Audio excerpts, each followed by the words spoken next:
The Atlas Performing Arts Center in DC will be hosting its 11th annual Arts Intersections Festival starting from the 19th of February through the 1st of March. Now, Arts Intersections is a performing arts festival that presents work that impacts society and culture by informing, inspiring, educating, and entertaining. Now, DMV-based Kenyan renowned actress, poet, and songwriter, also comedian, Miss ANNA MWALAGHO, will be on stage at the festival on the 23rd of February at exactly 2 p.m. Eastern Time. Now, Anna, who is also known as a triple or quadruple threat, will be performing her famous one-woman show comedy skit titled Never Thought I Was Black Till I Came to America. Now, tonight we're privileged to be hosting Miss ANNA MWALAGHO in studio. And Anna, welcome back to the OneMic Show. Simarakwa kwanza hapa. Simaranga kwanza. Thank you so much for having me, guys. And it's not a skit, but it's a play. It's a play, okay. Yes, bright wording. I just never got the script, but it's okay. All right. I'll manage. Now, Anna, I will let Anna to talk about her play shortly and also about the festival because maybe a lot of people are not familiar with it. Yeah. But before we get started, and I know I've asked you this before, did you really think that you were not black before you came to the US? Oh, yes. You thought you were Mzungu? I just didn't think there's an issue of black or white. I mean, and many Africans will say that when they came to the US, they had not understood this term being black. To them, I am Taita, I am Kikuyu, and I am Mduruma. Okay. Basically, I am African. All right. Yes. Now I want you to hold on to that thought because I first want to let listeners know that the tickets for this show are only $25 and they are actually available on the Atlas Arts website. We're going to post the link. That's www.atlasarts.org. You know, and OneMic, please take this flyer. It has the exact link. So I want you to post the exact link that has the tickets to Anna's show. Well, now the show is actually on Sunday, February the 23rd, and it starts promptly at 2 p.m. at the Atlas Arts Performing Center. That's at 1333 H Street, Northeast, Washington, D.C. Again, that's the Atlas Performing Arts Center. That's 1333 H Street, Northeast, Washington, D.C. for those who are local in the DMV. And it is highly recommended you arrive at least 30 minutes before showtime and be seated as the show is on strict American timing.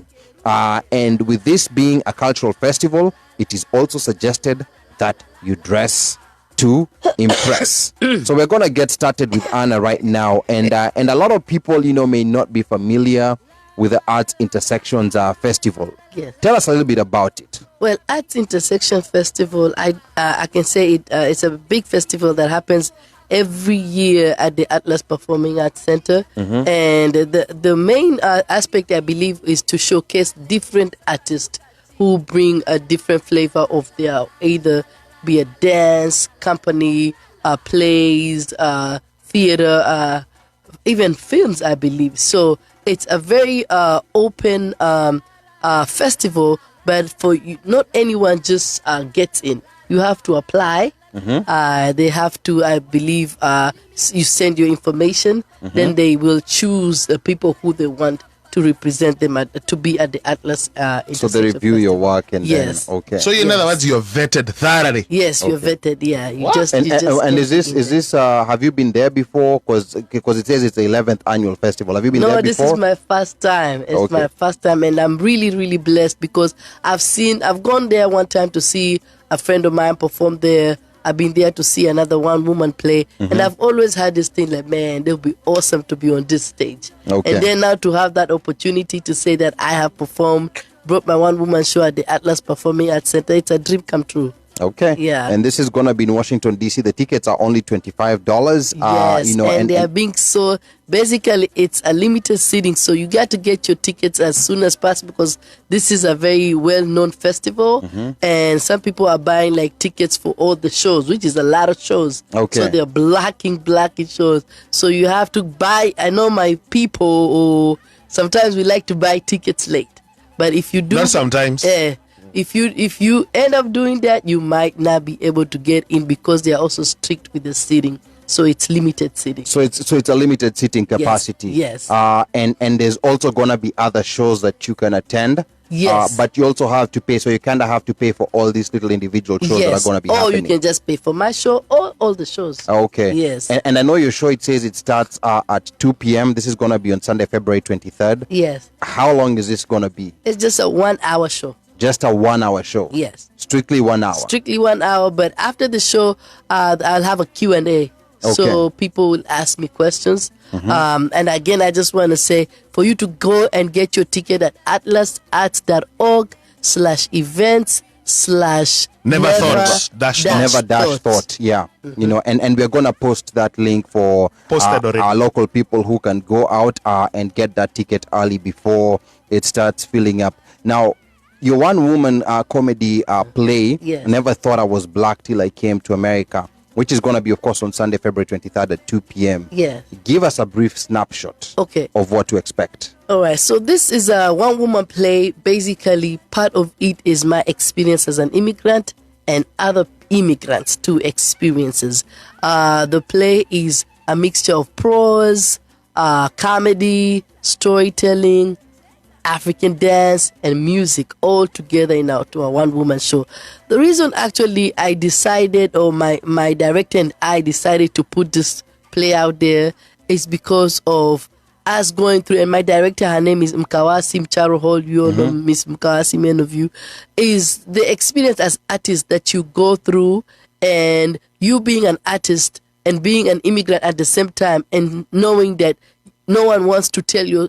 I mean, you are the only person who can tell your story the best. So we had the opportunity to say, let's do this one-woman play, because part of it was when I do my open mics or when I do my spoken word, I talk about different things.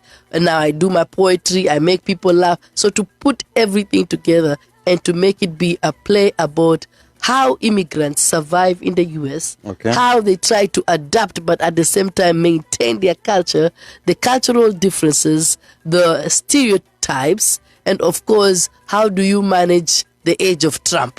All that put together in this one-woman show. Oh, wow, very interesting. How do you manage the age of Trump? And we also know that this is a play that you performed multiple times. Yes. And there was someone who was asking me, like, if they've been to your play before, you know, is there something different they expect to see this time? Yes, I think this time we might add some images. You know, like the way you go to these shows when they put like I perform a little bit, then an image come through, like through the projector and stuff like that. So we might have add that. And of course, every time I do this one-woman show, I add some more comedy. So people who saw it the first time and they come again, they be like, oh, I didn't hear that last time. So I always add some flavor in it. Okay, so it's not exactly the same thing. Yes. And does it help you? I mean, for maybe some listeners don't know, but you're actually married to an African American. Yes, and that's a good thing, because the play also talks about Africa, that you know, how can I call it? Conflict of culture. Yes, between Africans and African American. And what I'm trying to do in this play is also bridge the gap between Africans and African Americans. But your experience being married to an African American, do you feel like it has maybe given you ideas or made you, you know, like better positioned to do something as unique as this? Because it's not many people who I've heard who are doing, especially like a 1 hour skit on play. Yeah, a 1 hour play. Please get it right. Yes. A skit. It's 5 minutes, 3 minutes. I mean, mnajua kizungu, man. Kizungu. Sorry, kizungu. Kizungu, Go ahead. Yeah, so I was just trying to know, like, I've not had a lot of people, because it's been addressed in different forums, but I've not had it addressed, especially like in a one-person play. Yes. You know, so do you feel like your experience being married to an African American has put you maybe in an elevated position to have the authority to authoritatively speak about this issue? Yes, I think my experience, being married to an African American, but also what I thank God for is that I've always been a person who's a social butterfly. I mix and mingle with anybody. Okay. So Africans, African Americans, white, if I see them. So I get to learn so much about people just by interacting with them. And so for me, I have, because number one, now you're right, my husband is African American, therefore I meet more African Americans, Yeah. and I have African American relatives, Yeah. and so yes, I feel more confident. Many of them love the show. Okay. They come, they enjoy, they laugh, because there is some truth in the thing that I talk about. Okay. You know, and they when I talk about, you know, how people just come up with names, you know, oh, my child name is Kikombe.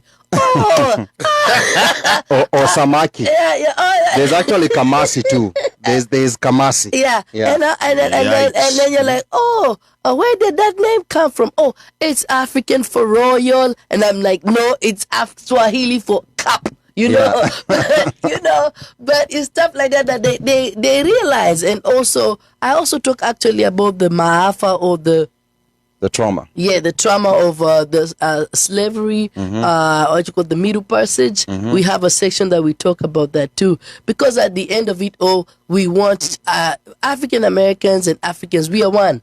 I've always said that. Our struggles are similar. Okay. And some of us just don't want to realize that, you know, always. And that's another thing I talk about, because when I came to this country, I remember my African friends or people who I was living with telling me, don't mix and mingle with African Americans. Some of them are lazy, some of them are gangsters. And I talk about that in the play. But then I also describe, when I tell people, I mean, what do you mean you're not black? I mean, you know, because at the same time, if your police stopped you right now, they ain't going to say you African, you're black.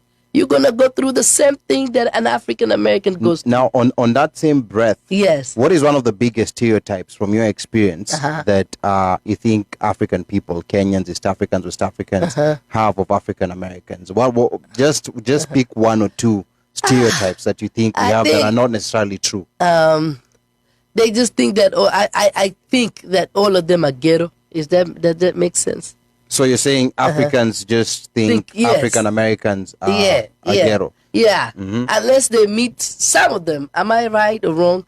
Like, I mean, unless if they see it on TV, watching the BET and movies like that, they won't understand it. You know, they'll look at them and be like, oh, maybe they're just these gangsters and stuff like that. Yeah. It's not true. It's just like Africans. We have all kinds of people. Good people, bad people, hardworking people, rich people, ignorant, arrogant. So you have to relate with someone before you judge them. And vice versa. Yes. What are some of the big stereotypes that African Americans, you being married to an African American, what are some of the big stereotypes African Americans have against Africans? I think the one... You lived in a jungle? Yeah. I think also that our food smells. Okay. Yeah, and I talk about that too. Yeah. And I think also, I mean, to them, Africa is those who have not gotten the opportunity to go to the continent. Yeah. They just think that African, and they have not been educated. Yeah. There are those who have been educated. There are those who have gone to Africa, but there are those who just live in their dark ages. Okay. And so those ones believe that Africa is really like a forest, you know, as you say, a jungle. So there are all kinds.